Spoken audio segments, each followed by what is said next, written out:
2024 లేదా 25లో డిగ్రీ లేదా బీటెక్ చదివారా? సాఫ్ట్‌వేర్ జాబ్ కోసం ఎదురు చూస్తున్నారా? అయితే కోడ్ జ్ఞాన్ 100 డేస్ కోర్సులో చేరండి, జాబ్ సాధించండి. నమస్కారం శ్రీ ఆచార్య అనంతకృష్ణ స్వామి గారు. నమస్కారం. లాస్ట్ వీడియోలో మీరు ఒకటి చెప్పారు, లక్ష్యానికి అండ్ కోరికలకి. Yes. ఎందుకంటే మనం కోరుకున్న తర్వాత దాన్ని డబుల్ చేయడానికే ప్రయత్నం చేయాలి. అవును, చేయాలండి.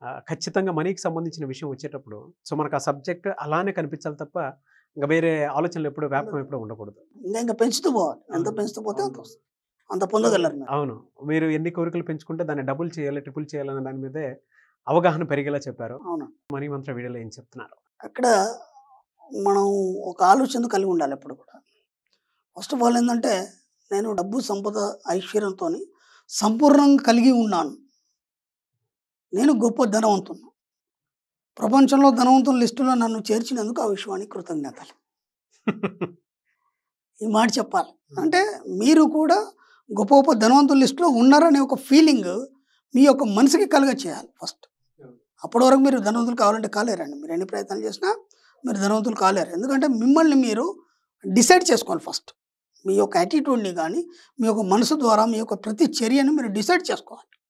ఎన్నోసార్లు చెప్పాను, ధనవంతులు ఎలా ప్రవర్తిస్తారు వాళ్ళని మీరు చూడండి, గమనించండి. ఇప్పుడు మనకు యూట్యూబ్లో ఎన్నో ఉన్నాయి, డబ్బు, సంపద, ఐశ్వర్యం గురించి ఎన్నో ఉన్నాయి. మీకు ఇంకేం పని లేదు. ఇక ఇప్పటిదాకా మీరు వాట్సాప్లో పిచ్చి పిచ్చి మాటలు మాట్లాడడం, మెసేజ్ పెట్టడం, ఇవన్నీ బోలెడ్ జరిగినాయి. అవన్నీ మీకు ఏం పనికిరావు. మీకు డబ్బు తెచ్చిపెట్టావు, సంపద తెచ్చిపెట్టావు.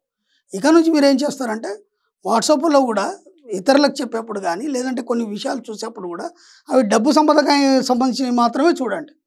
మీరు కూడా వీలైతే మీ మాట వినే క్లోజ్ ఫ్రెండ్స్ ఎవరైతే ఉంటారో వీటికి సంబంధించిన విషయాలు మాత్రం మీరు మాట్లాడండి వాళ్ళతో. ఓ వ్యాపారం గురించి మాట్లాడండి, లేదంటే వాళ్ళ ఇన్కమ్ గురించి మాట్లాడండి. ఈ మంత్ ఎంత వచ్చింది ఇన్కమ్, ఈ విధంగా డబ్బు గురించే మాట్లాడడం మొదలుపెట్టండి. అవును, అలా ఏమవుతుందంటే మీకు అది యాటిట్యూడ్ అనేది అలవాటు అయిపోతుంది. డబ్బు గురించి యాటిట్యూడ్ అలవాటు అయిపోతుంది. మీకు 24 గంటల ఆలోచన కలిగి ఉన్నప్పుడు అవి మాత్రం మనం ఆకర్షించడం జరుగుతుంది. కానీ ఇక్కడ మనం ఏం చేస్తున్నామంటే వాటి గురించి కాకుండా మీ లాస్ గురించి కానీ మీ అప్పుల గురించి మాట్లాడడం ఎక్కువ అయిపోతుంది. ఎందుకంటే ఒక చిన్న లాస్ వచ్చింది, దాన్ని పదే 100 మంది 100 సార్లు చెప్పేస్తున్నారు. చెప్పడం వల్ల అది బలపడుతుంది. కాబట్టి ఇక నుంచి మీరు అప్పులు అనే విషయాన్ని నోటికి రానివ్వకుండా చూడండి. ఆ మాట నోటికి రానివ్వద్దు. మీరు అప్పు గురించి ఎంత మాట్లాడితే అంతకు రెట్టింపు అప్పులు అవుతూనే ఉంటాయి. ఇది బాగా గుర్తుంచుకో. ఫస్ట్ పాయింట్ ఇది. అప్పులున్న వాళ్ళకి స్పెషల్గా చెప్తున్నాను ఈ ఎపిసోడ్. అప్పులున్న వాళ్ళు ఎప్పుడు అప్పు గురించి మాట్లాడకండి. ఇది ఫస్ట్ పాయింట్.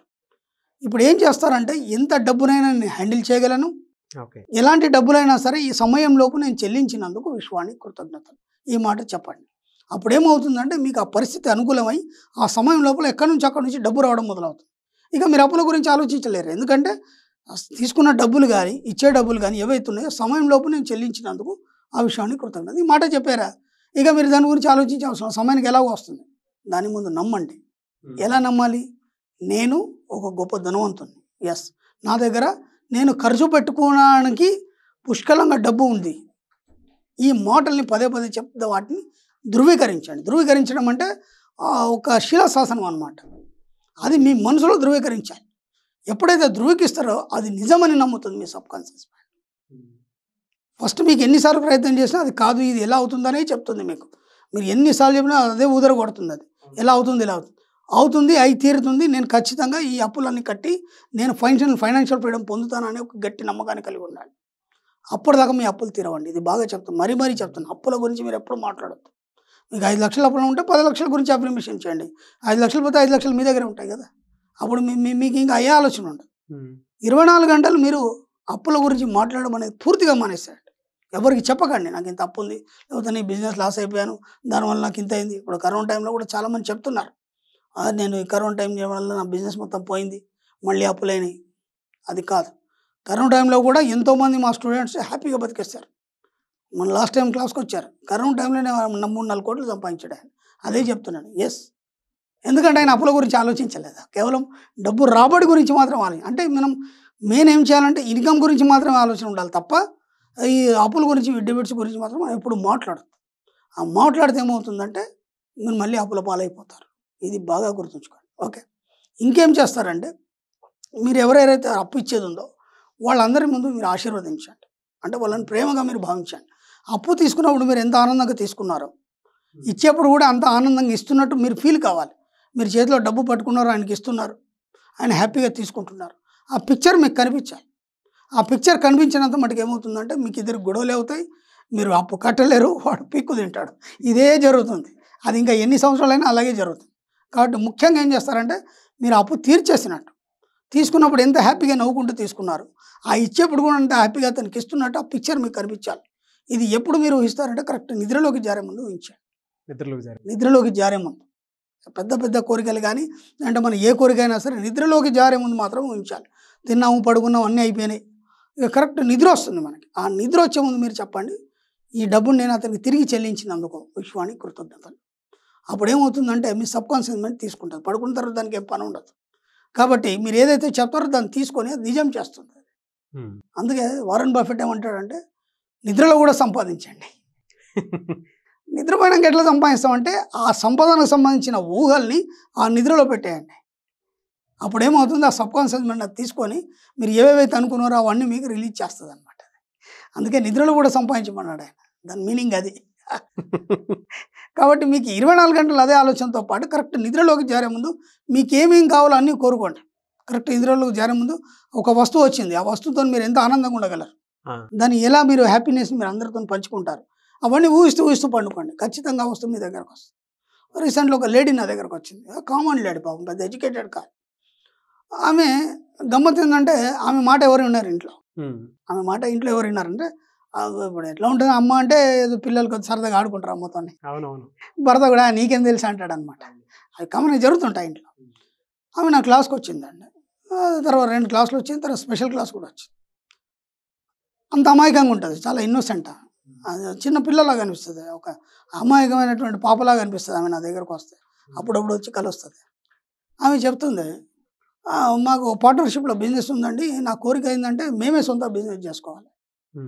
దాన్ని నేను చెప్పిన అఫర్మేషన్స్ చేస్తుంది ఆమె రెగ్యులర్గా చేస్తూ. కరెక్ట్గా నిద్రపోయే ముందు చెప్పమన్నాను, నిద్రపోయే ముందు వాళ్ళే సొంతగా బిజినెస్ పెట్టుకొని దాన్ని బాగా రన్ చేస్తున్నట్టు ఆమె ఊహిస్తూ పోయాయి. అనుకోకుండా ఏం జరిగిందంటే ఎవరైతే పార్ట్నర్ ఉన్నాడో వీళ్ళ ఆయనే అన్నాడు, చాలా రోజులు అయిందిరా మనం పార్ట్నర్షిప్, మనం వేరుగా చేసుకుందాం బిజినెస్లో. అయిపోయింది ఆటోమేటిక్గా. అంటే మీరు ఏది కోరుకుంటారో నిద్రలోకి జారే ముందు అది సత్యం అవుతుంది. ఏమంటే డివైడ్ అయిపోయినారు. మళ్ళీ ఆమె గమ్మత్తు చూడండి, ఇప్పుడు పార్ట్నర్షిప్ డివైడ్ అయిన తర్వాత ఆయన బిజినెస్ పెట్టుకున్న తర్వాత ఒకళ్ళ బిజినెస్ డల్ అయిపోతుంది. అప్పుడు అనుకుంటాడు పార్ట్నర్షిప్లో ఉన్నప్పుడే బాగుండేదని అనుకుంటాడు. ఇది ఎందుకు ఇలా జరుగుతుందంటే నేను వేరే అయిన తర్వాత నేను బ్రహ్మాండంగా నేను సంపాదిస్తాను, ఆ పిక్చర్ అతను చూడాడు. నేను అక్కడి నుంచి విడిపోతే చాలని మాత్రమే ఊహిస్తాడు. అవును, ఆ తర్వాత జరిగే పరిణామాన్ని అతను గమనించాడు, దాన్ని ఆ పిక్చర్ని చూడాడు. కాబట్టి అతను మళ్ళీ ఫెయిల్ అయిపోవడం జరుగుతుంది. కానీ ఈ అమ్మాయి ఏం చేసిందంటే ఆ తర్వాత వీళ్ళు ఎంత గొప్పగా షాప్ పెట్టుకొని దాన్ని ఎలా మెయింటైన్ చేస్తారని చాలా గొప్ప పిక్చర్ ఊహించింది. ఈరోజు అలాగే బ్రహ్మాండంగా షాప్ పెట్టుకున్నారు. ఆమె ఇంకో గమ్మత్ ఏం చేసిందంటే అప్పటికి సొంత ఇల్లు లేదు వాళ్ళకి. ఈమె ఏమనుకుందంటే నేనే సొంత ఇల్లు కొనుక్కొని నా ఇంట్లోనే పెట్టుకోవాలి అనే ఊహ కూడా ఊహించింది. కరెక్ట్గా పార్ట్నర్షిప్ డివైడ్ కాగానే బాగా డబ్బులు వచ్చిన ముందు ఇల్లు కొనేసి దాంట్లోనే పెట్టుకోవడం జరిగింది. ప్రతి కోరిక వింటుంది విశ్వం, ప్రతి కోరిక వింటుంది. ఆ తర్వాత మాకు తిరగడానికి దాని కారు ఉంటే బాగుండు. ఆమె భర్తకు చెప్పట్లేదు, పిల్లలతో చెప్పట్లేదు, ఎందుకంటే ఈమె నమ్మరు కదా వాళ్ళు. ఈమెకేం తెలుసు అంటారు, అంతా ఇన్నోసెంట్గా ఉంటుందా. ఊహించింది. సడన్గా మాకు కారు ఉంటే బాగుండు అలా ఊహిస్తూ పోయింది. అనుకోకుండా ఆమెకు తెలీదు, వాళ్ళు ఆయన కొత్త కారు తీసుకొచ్చి ముందు పెట్టేసి నువ్వే దాన్ని ఇనాగ్రేట్ చేయన్నాడు. అలా అవి చెప్తుంటే ఎంత ఆనందంగా అనిపిస్తుంది. అవును సార్. ఇప్పుడు మా క్లాస్కి వచ్చే వాళ్ళు పెద్ద పెద్ద ఎడ్యుకేటెడ్స్ ఉంటారు. నేను గతంలో కూడా చెప్పాను. నేను ఏంటంటే మహా మేధావులు ఉంటారు, పండితులు ఉంటారు. పండితుడికి ఏం తెలుసు అంటే ఒక పూజ చేయాలంటే దాని శాస్త్ర ప్రకారం విధి విధానంగా చేయాలని అది తెలుసు. అదే ఒక పామరుడు ఉన్నాడు, వాడికి ఏం తెలియదు, వెళ్తాడు ఒక కొబ్బరికాయ కొట్టేస్తాడు, లేదా కోడికి వస్తాడు, ఏదో చేస్తాడు, మొక్కేస్తాడు, వాడు పని అయిపోతాడు. వాడికి ఇంకేం తెలియదు, ఆ దైవం ఒకటి మాత్రం నాకు చేస్తుందనే కాన్ఫిడెన్స్ మాత్రమే ఉంటుంది. కానీ ఇక్కడ ఒక పండితుడికి ఏముంటుంది, ఒక శాస్త్రకారుడికి ఏముంటుందంటే దాన్ని విధి విధానంగా చేయాలనే ఆలోచనలో ఆ సిస్టమేటిక్గా పోతాడు. కానీ వీడికి ఉన్నటువంటి గొప్ప నమ్మకం అనేది వాళ్ళకు ఉంటుంది.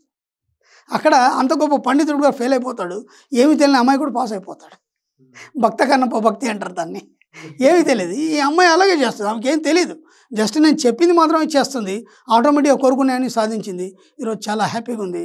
ఆమె ఎంత ఫీల్ అయిపోతుందంటే గురుగారు నేను మీరు ఏమేం చెప్పారో అన్నీ సాధించాను, ఈరోజు చాలా హ్యాపీగా ఉన్నానని చెప్పేసి ఆమె చెప్తాడు. నాకే చాలా ఆనందం వస్తుంది. ఎందుకంటే క్లాస్లోకి ఎంతోమంది చాలామంది మేధావులు చాలామంది వస్తారు, ఫీడ్బ్యాక్ ఇచ్చిన వాళ్ళు ఉన్నారు. కానీ వాళ్ళకి ఏమవుతుందంటే పెద్ద పెద్ద బిజినెస్ మ్యాగ్నెట్లకి ఎప్పుడో సంశయం, ఒక శంక అనేది ఉండేది, వాళ్ళు అనుకున్నది సాధించలేరు అనమాట. ఇలాంటి వాళ్ళు ఈజీగా సాధించేస్తారు. కాబట్టి మీకు ఏ కోరికలు ఉన్నా సరే మీరు పడుకొని నిద్రపోయే ముందు మాత్రం చెప్పండి. అప్పుల గురించి ఎప్పుడు ఆలోచించద్దు. మీరు ఎప్పుడు కూడా డబ్బు సంపద ఐశ్వర్యం గురించి ఆలోచించండి. ఆటోమేటిక్గా అన్నీ కరిగిపోయి అప్పులన్నీ పోతాయి.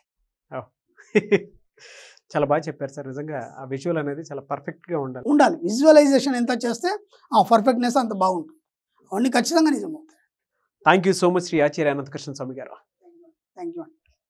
సుమన్ టీవీలో మీ పర్సనల్ అండ్ బిజినెస్ ప్రమోషన్స్ కోసం కింది నెంబర్కి కాంటాక్ట్ చేయండి.